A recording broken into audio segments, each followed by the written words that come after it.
Welcome to the World News. I'm Randolph Jamias for today's global stories. On top story, Japan's Emperor Akihito greeted thousands of well-wishers at the Imperial Palace in Tokyo on Sunday in celebration of the Japanese figurehead's 79th birthday. The palace ground gates opened to 4,500 patiently waiting visitors at 9:30 a.m. And according to other Japanese media, by 10 a.m., approximately 8,400 people had gathered to hear the emperor speak alongside his wife, Empress Michiko, his son, Crown Prince Naruhito, and other family members from the balcony of the imperial residence. Reports from the Imperial Household Agency put the total number of morning visitors at well over 22,000.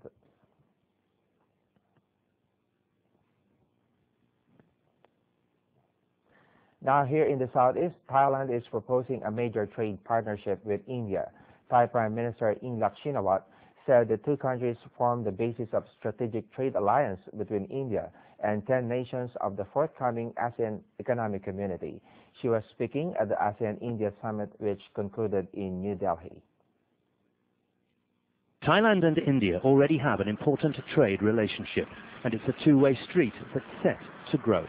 This is Phahurat, an Indian district in the Thai capital, Bangkok. It's been established for more than a century. Whilst China and Japan remain the two economic giants of Asia, the Indian market has one of the greatest potentials for Thai trade.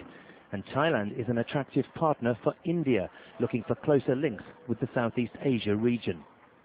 Commerce between the two countries is soaring. It's running at around $9 billion this year, compared to just $1 billion around a decade ago. And that figure's projected to rise to $15 billion by 2017. Particularly, says this Indian commentator, if the current industrial-based trade is expanded to include professional services and financial investment. Talking about the servicing sector, I see potential in the tourism.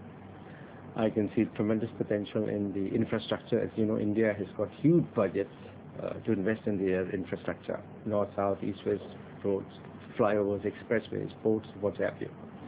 And I can see Thailand has tremendous potential. They have the know-how, the equipment, and the people to undertake building projects in India. Rubber products, fruit and foodstuffs, computer and electronic equipment, and component parts for automobiles are amongst the goods regularly transported between the two countries.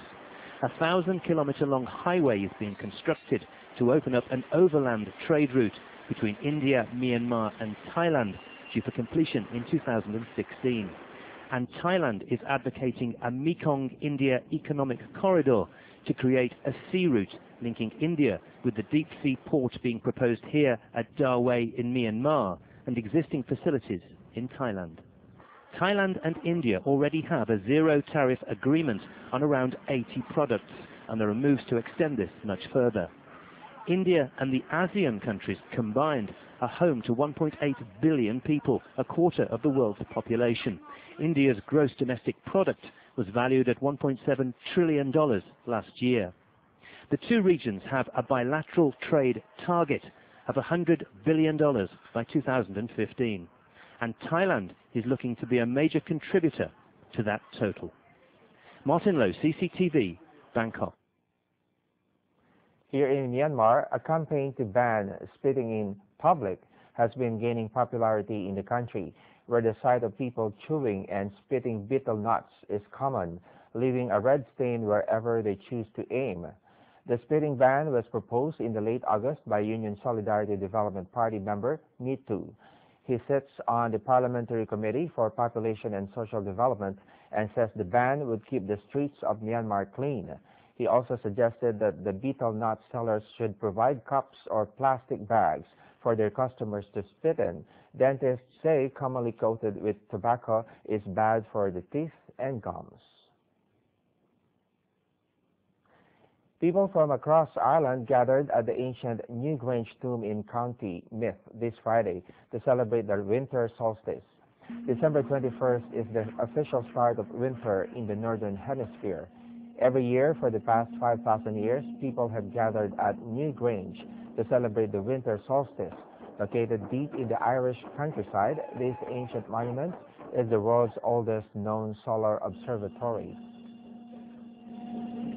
It took very considerable experience and probably spread over some time to arrange the structure of the building of the tomb so that the entrance would face the rising sun precisely around the shortest time of the year. And I think that is a very considerable tribute to these builders. The tomb was designed so that sunlight enters the tomb through a hole in the roof and illuminates the inner chamber. It's just a purely emotional experience. I look at it, try to look at it as an astronomer because that's what I'm interested in. But I've been in the chamber.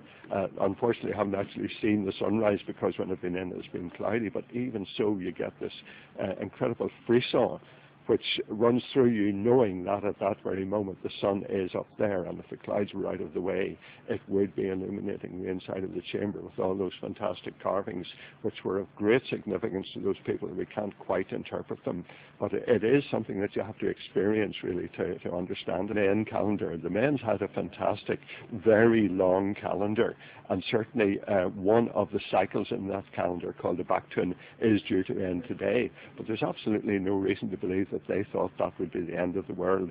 That is something that New Age mystics and conspiracy theorists and doomsday mongers have latched onto. This year's solstice was particularly significant as it coincided with the ending of a cycle in the Mayan calendar, a day that has received worldwide attention. In our health news, it can happen to anyone at any time. You took over your coffee cup or touched the hot stove and you've got a burn. You should get medical help immediately if a burn is bigger than 4 centimeters. In general, all burns should be treated quickly to cool the burn area and avoid more damage to the skin. Here's what you can do at home to treat a small burn.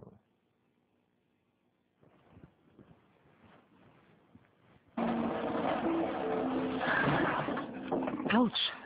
Perhaps a traditional home remedy like oil and white flour would help. No, oil and flour are outdated and you should avoid it. It will just make the scalded skin sticky and dirty. Instead, a minor burn should be cooled. The best way to do this is to hold it under cold water for at least 5 minutes. It's simple but effective.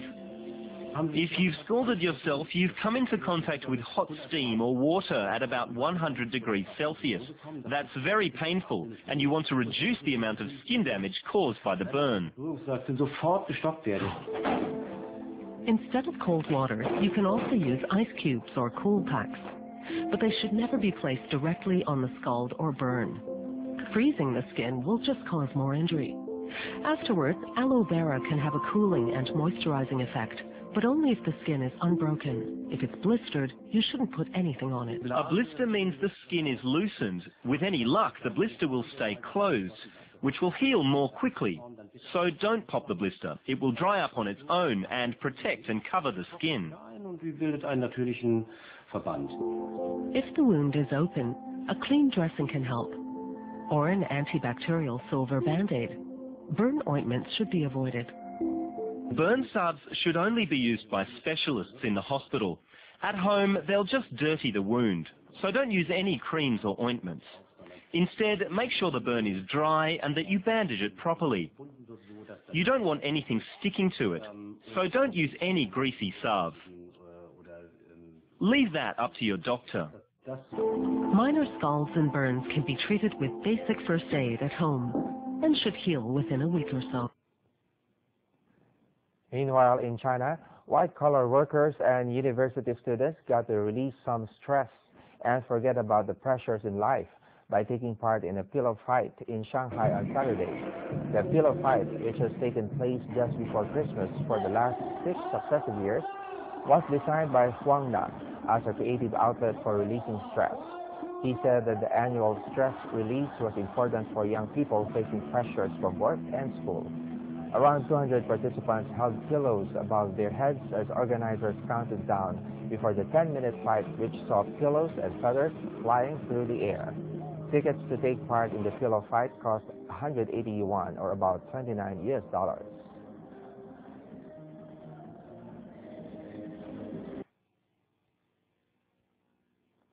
And sports news, Banque Populaire was holding second place in the Vendée Globe round-the-world race across the South Pacific on Saturday, only 34 nautical miles away from leader François Gabart on Massif.